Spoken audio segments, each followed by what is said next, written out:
gets resolved. So thank you everyone once again for another Farm Talk. We are here today to share our best practices on farming in Nevada, this unique climate that we have. And specifically, today we are hoping to get a discussion about your spring planting implementation schedule, how to adjust that as the weather is different or comes and goes, and how to make those planning decisions for your spring schedule. So I don't know, Jolene, if you had any other questions or. My only kind of concern was to have Peter and Tim feel comfortable asking anything specific to their needs, because one thing I think people do, kind of accidentally, is that they think that it's only their problem, but chances are if they're having a problem, then somebody who's in a similar role is maybe going to benefit or is having a similar thing. So if those two people, since they haven't participated as much in the past, if there's something specific that they'd like to talk about or have covered, it's always a beautiful thing to discuss that in community. So a call out to Peter and Tim if there's anything specific, and Anna too, if there's anything specific you guys want to talk about. Yeah, absolutely. The whole point of this is to develop that community of practice of finding solutions. So with that, Rob, do you want to, or Ray, since you have to drop off early, you want to share? Sure. What I have here is I have a list that will be a handout at the small farm conference at my class on grow your own transplants. And but I can go ahead and share here with everybody on some of this, because I think I saw this morning where they've got seedling planted or seeds planted over at the yeah, Jolene, at your place of work. At Park Farm at Reno Food Systems. Right. Okay, I lost it. I'm sorry. No, it's kind of a mouthful. Okay. Let me just go down through a list here that I use, and I break spring planting into different categories. First, we call early spring planting, which has very hearty vegetables and semi-hardy vegetables. Now, I kind of go by calendar, and March 15th to May 1st, I look at getting asparagus planted, broccoli, Brussels sprouts, cabbage, garlic, horseradish, kale, lettuce, parsley, peas, rhubarb. Ugh, I hate rhubarb. Spinach, turnips, and onions. That's my very hardy vegetables that I look at planting March 15th to May 1st. And then semi-hardy vegetables from April 1st to May 1st would be beets, carrots, cauliflower, Chinese cabbage, parsnip, radish, Swiss chard, broccoli, Brussels sprouts, cabbage, cauliflower, and potato seed pieces. That would be my early spring planting that I can share with everybody. And this list will be available at the conference. So, and it goes into then late spring planting and then late season planting and breaking it out that way. So let me throw that out, let everybody kind of go from there. It's great. I did just one question. When you say you're planting out asparagus early, do you mean the starts or the not seed, right? The crowns. The crowns. Okay. Yes. Yeah. That is I want just some clarity on that. Rob, do you do things differently, same, similar? We're not nearly as organized about it as Mr. Johnson is. However, we do. I mean, there are some things that like we were out this last week getting some soil ready, getting ready to put some seed in the ground for those hardy crops. And the soil is still cold. It's really cold when you get down below that top half inch. It cools off enough at night, that you don't get, in fact, our ground was frozen until sometime, this is now Tuesday. So until right before the weekend, we went in when we got all that rain last week. We had water standing everywhere because of the frost underneath, and it has since thawed. So the ground is still cold. We're getting ready to put in those things. The kale, chard, all the crucifers and brassicas, lettuce, arugula, but it's just barely getting to that point where we're able to do that. So we're getting our planting and our beds and our irrigation ready to do those things now.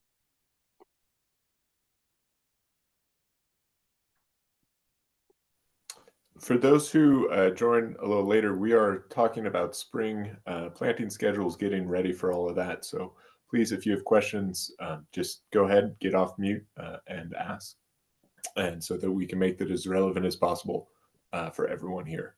So brassicas, crucifers, do you have particular varieties that you split earlier and later in the season? I mean, is that just kind of what you've done historically and what performs better earlier or later, or?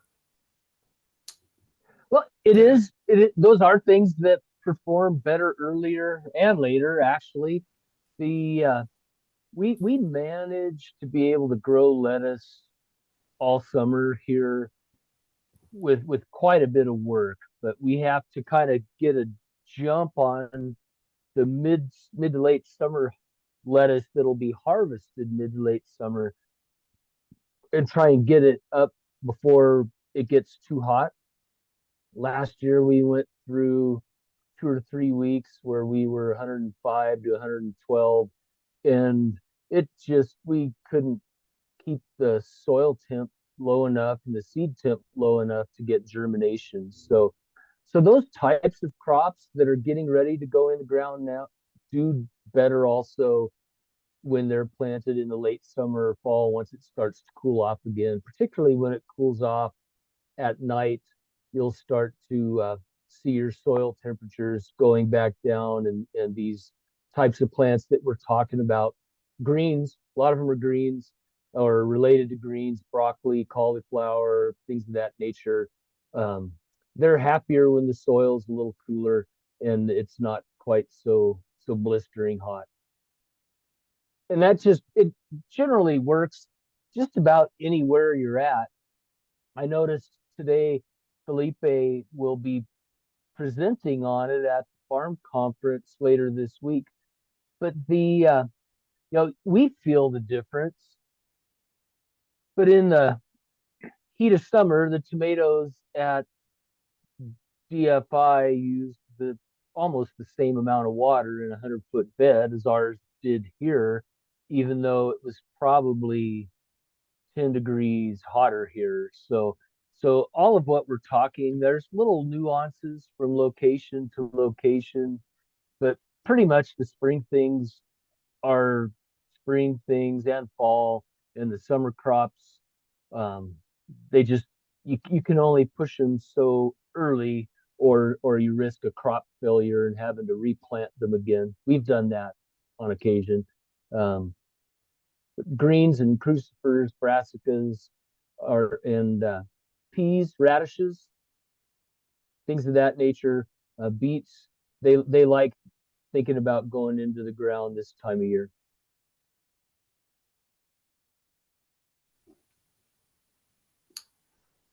Any other questions, Jesse? I know you just popped on. Don't want to put you on the spot, but I absolutely want to put you on the spot. This is an assignment as part of your apprenticeship. Yeah, no, I don't have anything right now at the moment. I just kind of joined last minute. What are you what have you been doing at DFI Farm for our spring process?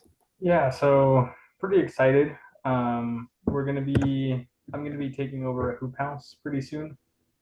Um, and I don't know, my biggest priority right now is making sure that the soil is okay. We got our lab results back. And the soil isn't ideal. There's a lot of nutrient deficiency. So I don't know. A lot of the work that I'm doing right now is just to amend that soil, improve it, and then in March start seedlings for this hoop house. And I'm only going to be doing herbs, which is kind of what I like doing. Exciting. So yeah, really all the work that I'm doing right now is just making sure that the hoop house itself is in pretty good condition, the soil, making sure it's okay, and the physical structure of the hoop house as well. There was a lot that needed to be done to it. Yeah. Yeah, it's been windy up here, so I've seen some of that plastic flap in the wind.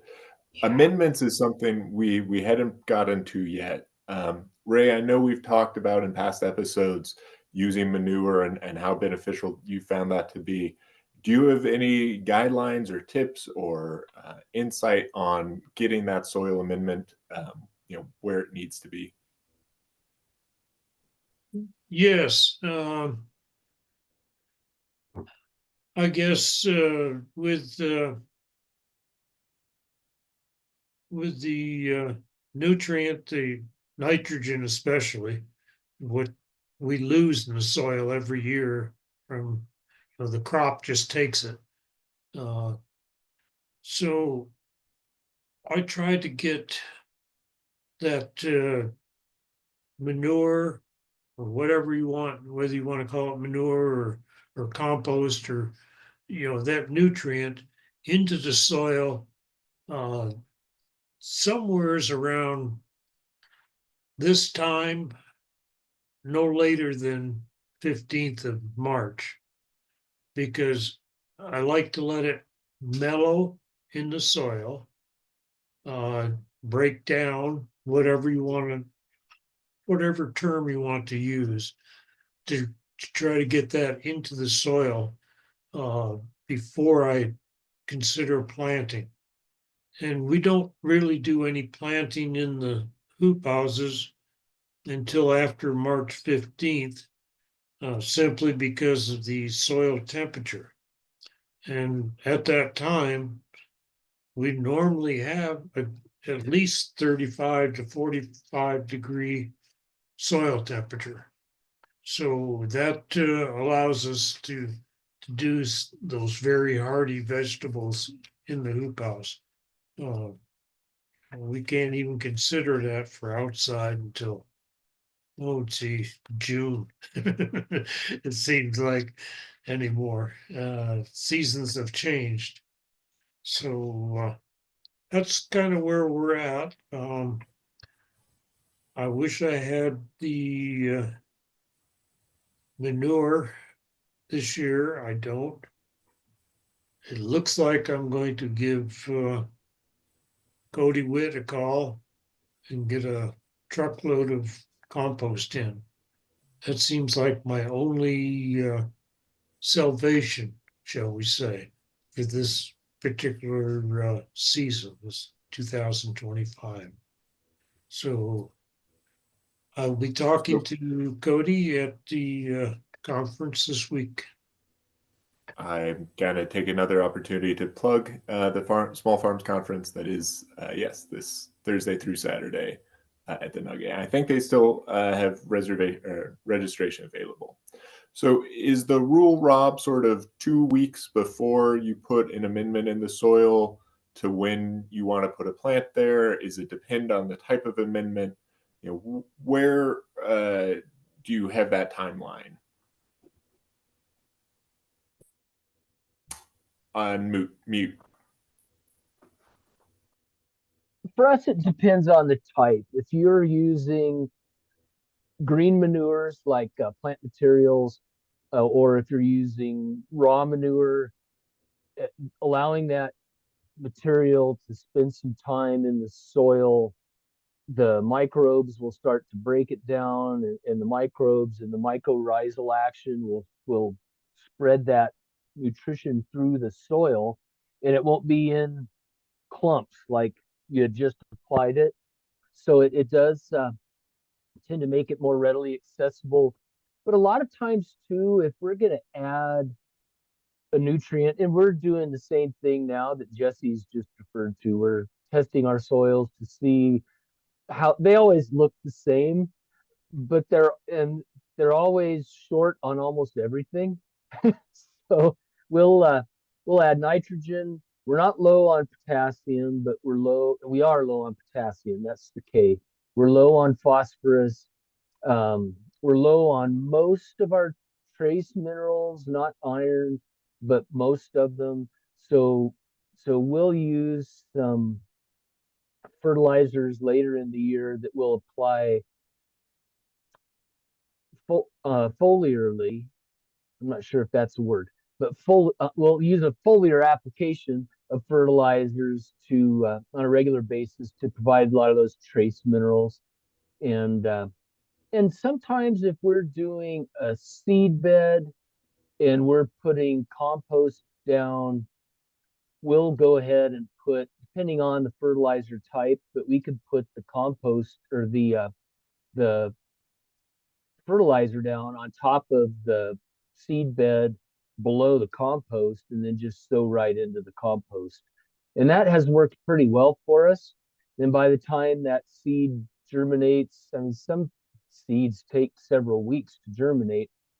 And by the time it does, that fertilizer has been in the ground for 10 days or 2 weeks and has had a chance to break down and start to spread into the soil.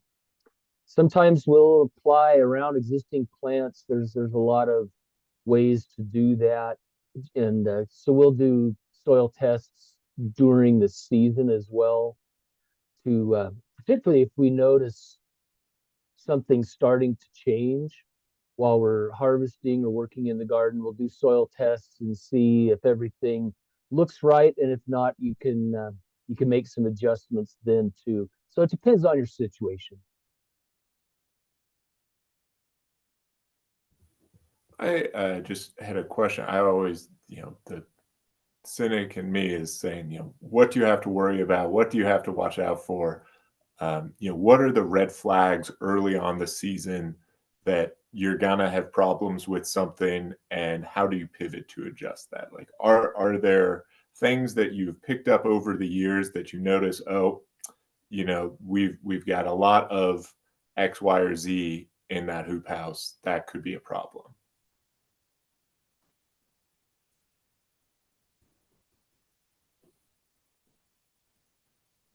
It's a stumper. Okay, Jordan, trying to answer that. I guess the best way I could address that is, we know from experience, same as Rob, that our plants, take up the nutrients in the soil every year. Pretty much, how much they take up, kind of depends on what plant you put in the ground. Corn will take an awful lot, where something else might not take that much nutrient. I guess, I don't know, it just seems like doing the test on the soil kind of gives you a little bit more reassurance of what is and what isn't. That's the scientific approach to it. And from a practical point of view, I know darn good and well I've got to add to the soil. Rob does too. But I don't know if I've answered that question or not. Um, and we find out once we get plants in the ground. And but the one thing that Rob mentioned was foliar nutrients, and we end up doing that with tomatoes. It seems like every year with tomatoes, we have to use a foliar spray on tomatoes. So I guess that's all I can add. And I can add a little more to that also. One of the things that you see when you have a commercial vegetable or specialty crop production is that your objective within reason is to generate as much product as you can from that space that you're occupying. And the more fruit a tomato plant bears, the more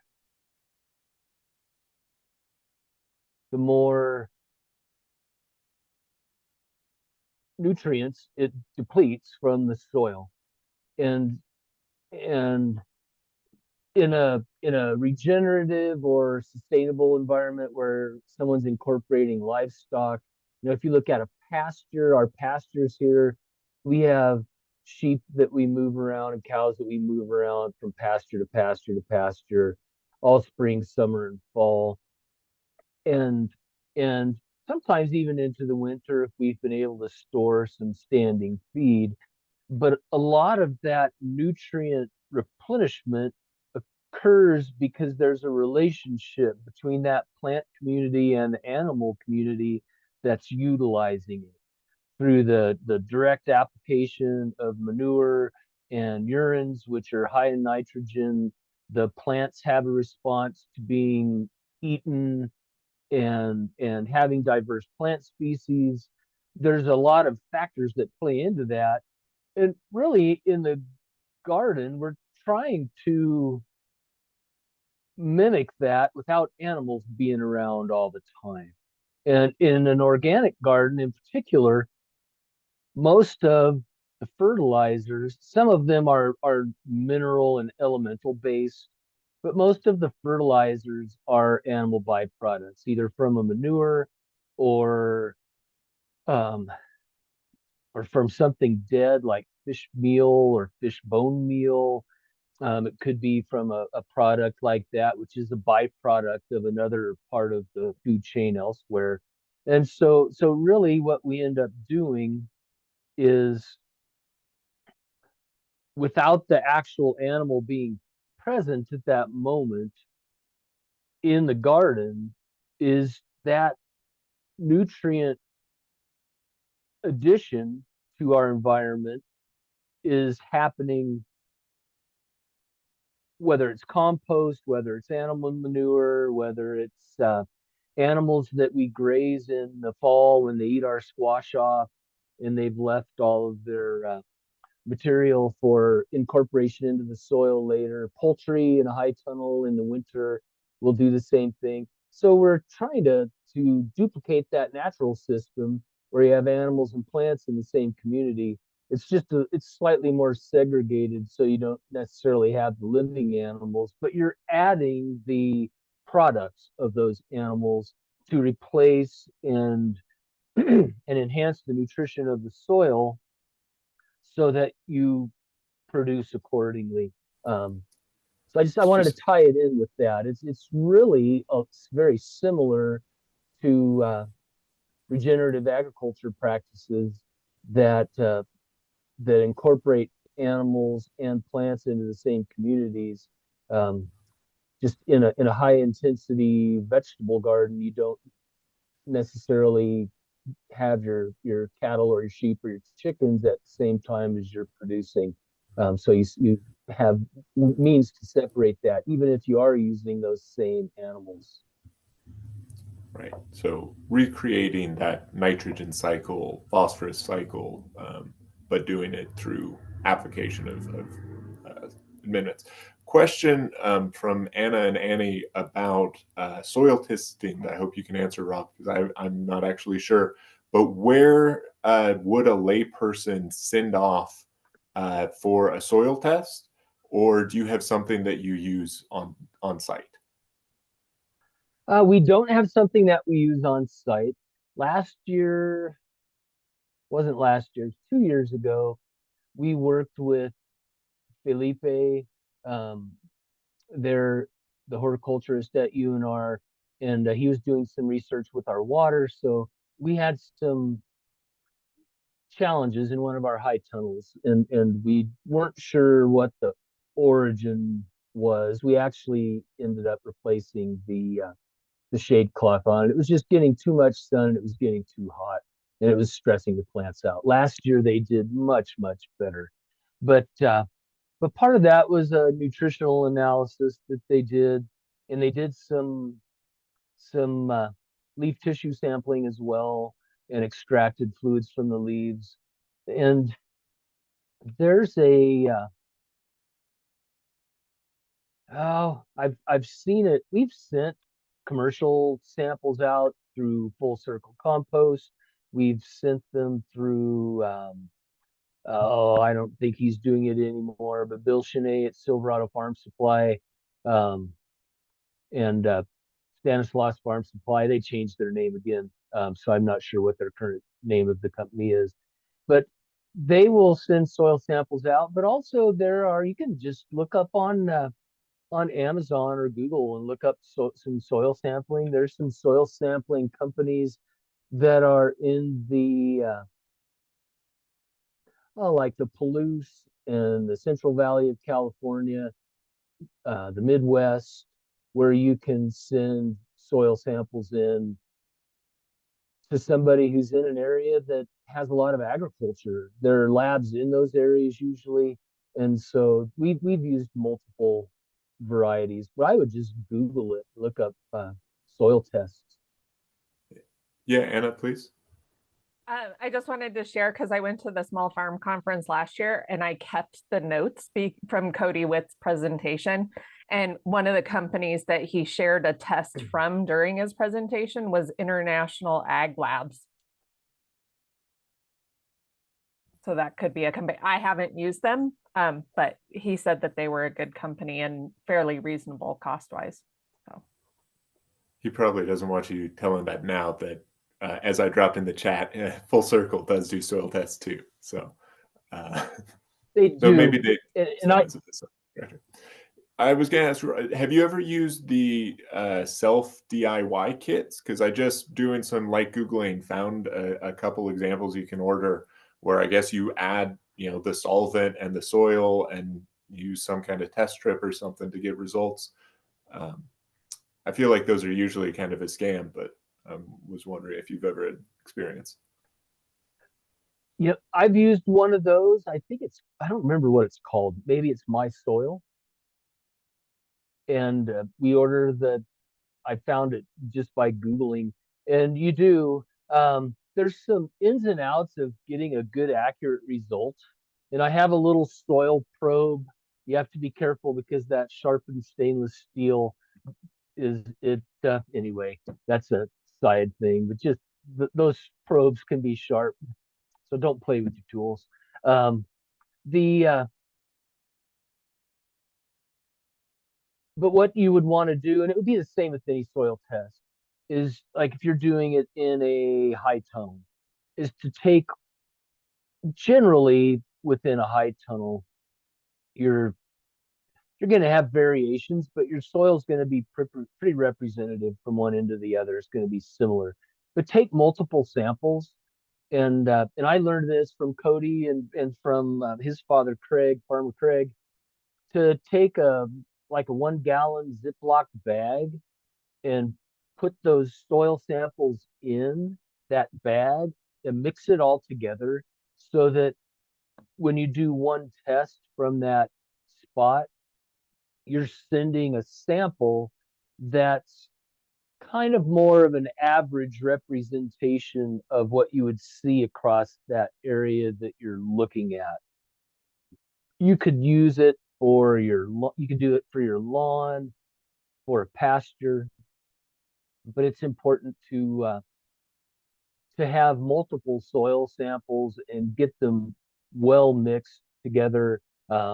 Break up any clumps because some of them test for organic material, and they'll give you a soil type if you send in a solid sample like sand or loam or clay loam or any one of those.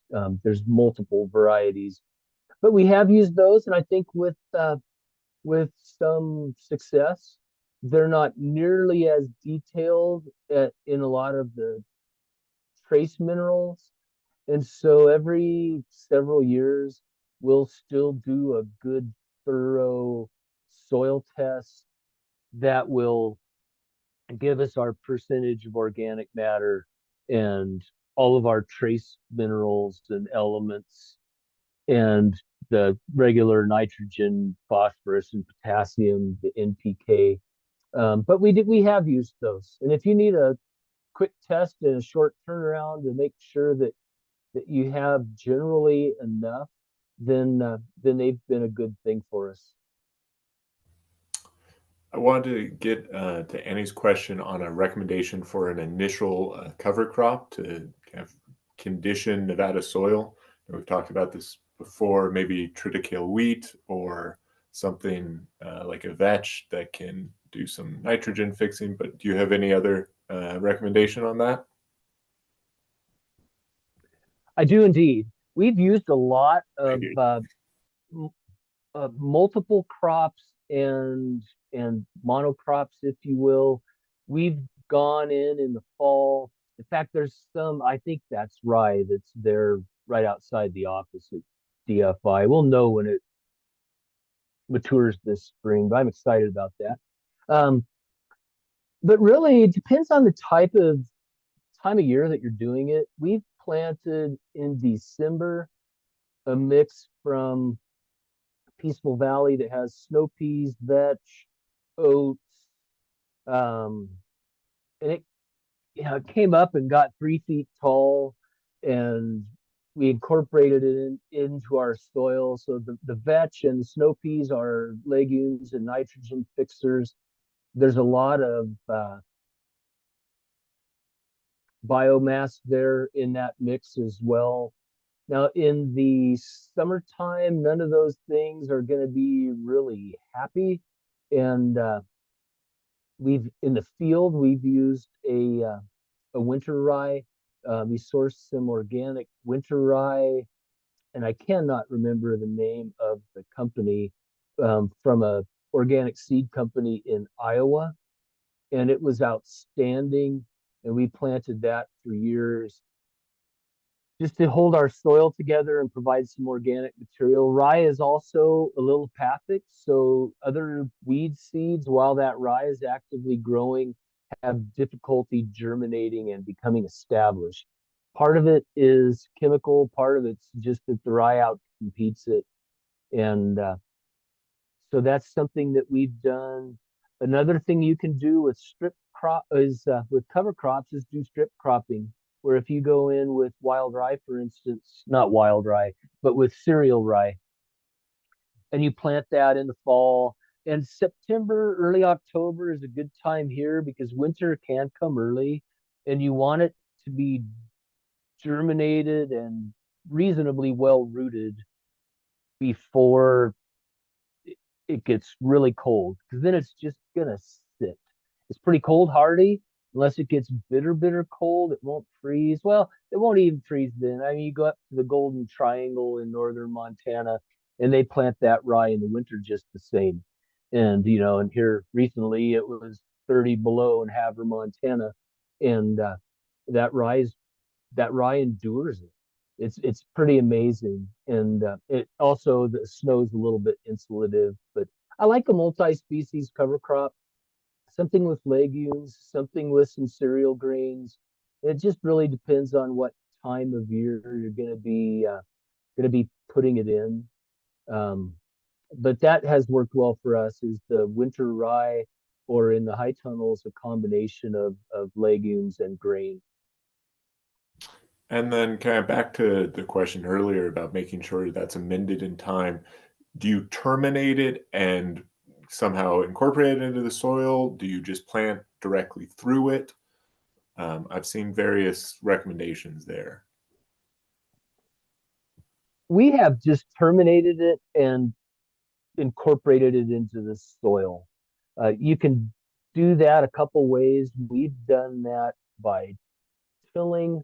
You can do it by mowing it with like our BCS has a little, in fact, it looks just like that, a little sickle bar mower,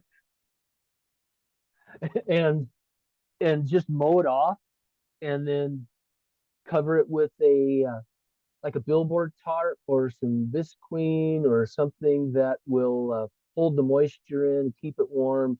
And you can add a little nitrogenous fertilizer. Bat guano works great for that, just to feed your microbes. It's like your compost pile, really. And then the soil microbes and the worms and the nitrogen, a little bit that you've added, will break that down and incorporate it. People plant right into that. We usually try and incorporate it into the top couple inches of the soil just so that we can incorporate it.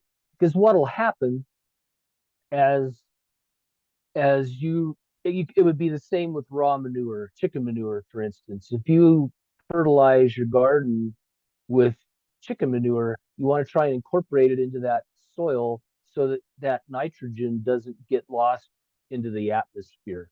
So if you clean your chicken coop out, for instance, and it's been sitting there for a long time, a lot of the nitrogen is going to have dissipated into the atmosphere. So there's not as much in it as you might think or as you would like. Where if you can incorporate that under some mulch or into the top 2 or 3 inches of soil, most of the nutrient exchange in the growing environment occurs in that top 4 to 6 inches of soil. They say 6 inches, but that just doesn't seem like enough to me. And some plants are really shallow rooted, but the plants that have those long 2 feet root systems, 3 feet, they're going to mine some nutrients and pull that up. But still, like if you're looking at a bunch grass, it's got this big, like a 3 foot triangle of root that goes down. And then at the top, underneath that, there are a lot more fibrous roots. And so those roots will have different functions. Annual plants aren't quite as advanced as your perennial bunch grasses, but those shallow roots is where most of your nutrient exchange occurs. It's where most of the soil nutrition lies. And oh yeah, cover crops are fantastic because we do have lousy dirt. We just do have lousy dirt. Fortunately, where I'm at, we don't have a lot of clay and alkali, although we are 7. We're on the alkali side of the pH scale, just barely like 7.5. But we're not down in this like 6.5 to 7. So our soils aren't bad here, but you can definitely do a lot more alkaline soils by cover cropping and incorporating that material back into the soil. Are there particular cover crops that would make soil more acidic more quickly? I was also thinking maybe if you leave it out more, cover it with a tarp, it's going to get some fermentation, and so that would probably make it more acidic. But I'm curious if because clearly different types of cover crops will have different nutrient profiles and what's incorporated in the soil. So I imagine there might be some research out there on like a particular one that's most acidic. I don't have an answer for that one. Juan there at Cabner does a lot of cover crop research, and he may have some additional information. I know that soils are pretty good in the short term at resisting change. They unless you're adding gypsum, which is a great thing in our environment a lot of times is to add good quality, clean gypsum, and that'll help with the pH tremendously, and it'll help break that soil up a little bit, the clay soils, flocculate. That's the word. It'll help flocculate those soils. Um, so gypsums is we've in our sandy area, we've never had to add it. But I know neighbors who have on other ranches here and have had great results from it. So that's where, at least initially, that good, thorough, like from the company that Full Circle Compost uses, they'll do a good, thorough initial soil analysis, and gypsum's not a bad thing. But over time, adding, well, even their source of compost, they use a lot of pine needles and pine-based compost that comes out of the Tahoe Basin, and a lot of those tend to have a lower pH and help acidify the soil. Now, acidify is relative, but they'll help lower the pH. It won't, our soil won't ever be acid, but that helps. And so being aware of those things, where the material's coming from that's in your compost, is particularly helpful as well.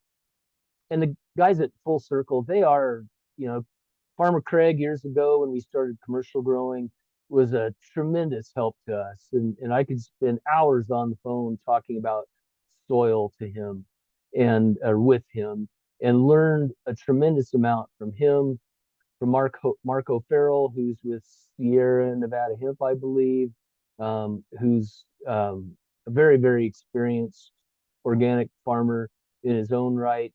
And there's a lot of people around that have a lot of resources and information on soil. Felipe, again, will be doing some things on irrigation, but he's a tremendous resource as well.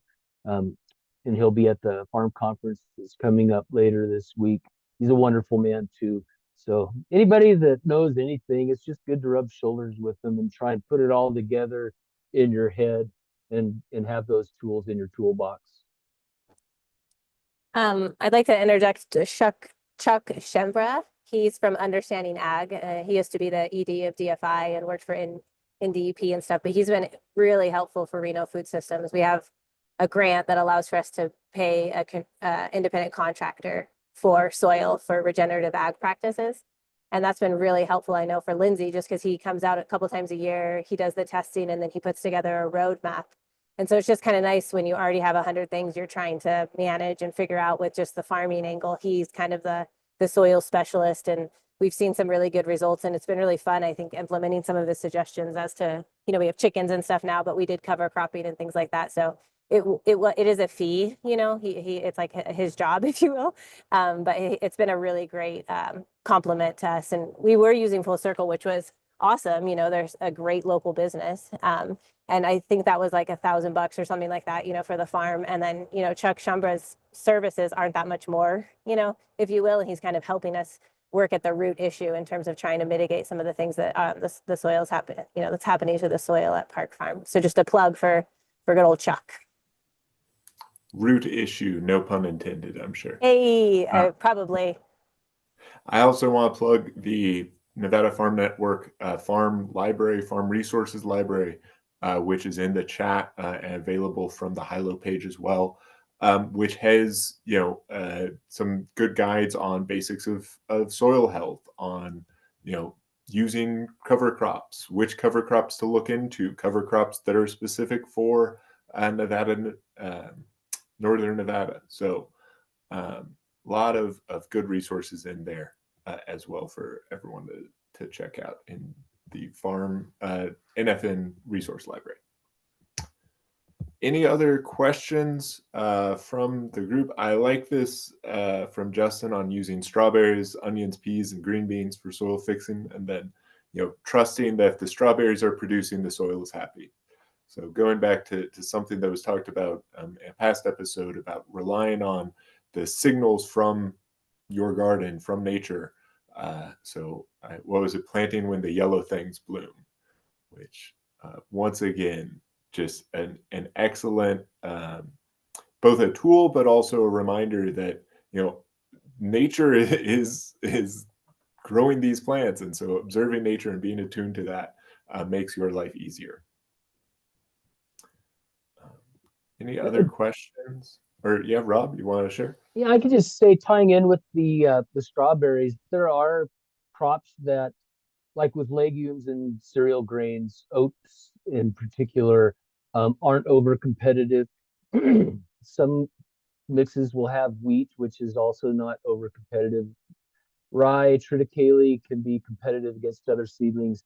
But where I was going with that, there are indicator species of soil health. It could be the plants. If the plants are doing well and they're blossoming, and you don't want to let your vetch go to seed, or your peas. Peas aren't as bad, but vetch will spread and it'll go everywhere. And it's lovely. The bumblebees really like it when it's flowering.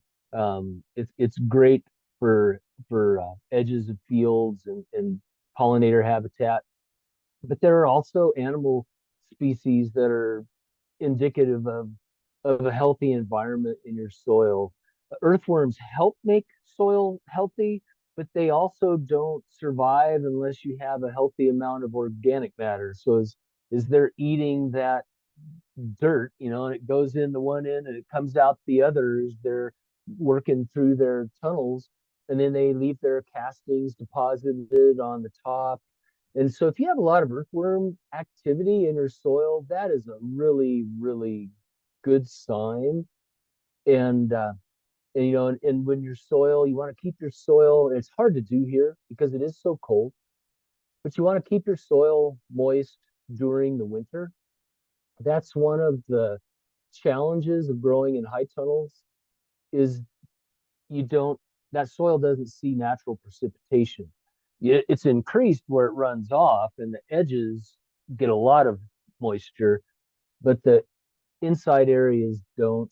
And so finding a way once or twice a year to water your soil and keep the flora and fauna that are in the soil alive, particularly in that top 6 or 8 inches, is pretty important too. And then you'll start noticing things that feed on those earthworms. And I've talked about our toads. I love the toads. We have thousands of them, and they wouldn't be able to make a living if we didn't have, I don't know how many earthworms. We still have a lot, even with thousands of toads. So everybody's happy there. And then you have the garter snakes and the gopher snakes. Gopher snakes are primarily carnivorous, but the garter snakes, well, they're carnivorous too. They just don't eat as many rodents. They eat the toads, the small to medium sized toads. I didn't know anything would, but I've done some research and some looking, and it's like, sure enough, that's how the garter snakes get so big, are all those quarter-sized toads. And so seeing that life around what you're growing could be hedgerows, fence rows, border areas, flower gardens, vegetable gardens, planter beds, whatever it is. But all of those things are indicative that good things are happening in your soil.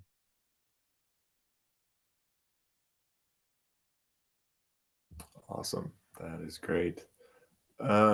If we don't have any other questions, I think we might just end a couple minutes early this week. Do you want to give just one last offer? If anyone has any other questions, they want to jump in, come off mute.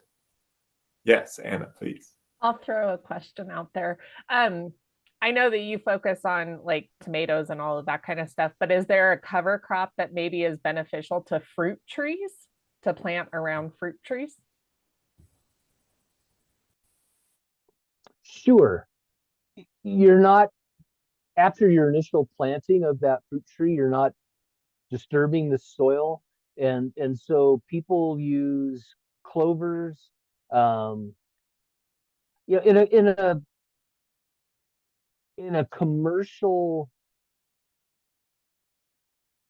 conventional orchard, they're trying to get all the nutrients, and they've missed the boat. I'll just say but they're trying to get all the water, all the nutrients, everything from the top down to where the root zone of those trees are, so that the tree doesn't have to shear. Healthy soil, however, will be those nutrients will be more abundant, and so there's plenty to go around. You're going to have the same, if not increased, production from the fruit tree canopy, and you're going to have soil and microbes that are and other life forms that are teeming in that orchard, which is really desirable. So shallow rooted grasses, clovers are good. They spread, they hold the dirt in, they're nitrogen fixers. They provide excellent pollinator habitat also. Um, so clovers are excellent. You have to be careful which variety you choose, because some of them, like Berseem clover, is not it's not cold hardy. So it's good to use in a garden or area where you want an annual cover crop that'll die back. That's Berseem clover is an excellent cover crop. But yeah, shallow rooted grasses and clovers, orchard grass, and that's where the term comes from. Is historically, it's not a super deep rooted grass; it's a perennial grass, um, and it does well. Is orchard grass cold hardy? Oh yeah, yeah, yeah. We Oh, have right. you can't really see it there behind me, but there's quite a bit of orchard grass in the hay bales there in our hay yard, where we cut out in Washoe Valley. It We have it in our garden here from old pastures, and and seed. Oh, I want to make a plug for Joel Salatin's Lunatic Farmer documentary thing that just came out. I don't. We watched it the other night, but he was talking about the latent seed bank in the soil when he started practicing um, silviculture and thinning out the forests. This is in the Shenandoah Valley, where they also have rain, but the results are amazing. And yes, to answer your question, it is cold hardy. It's a beautiful grass. It Yeah, orchard grass is great grass. Awesome. Just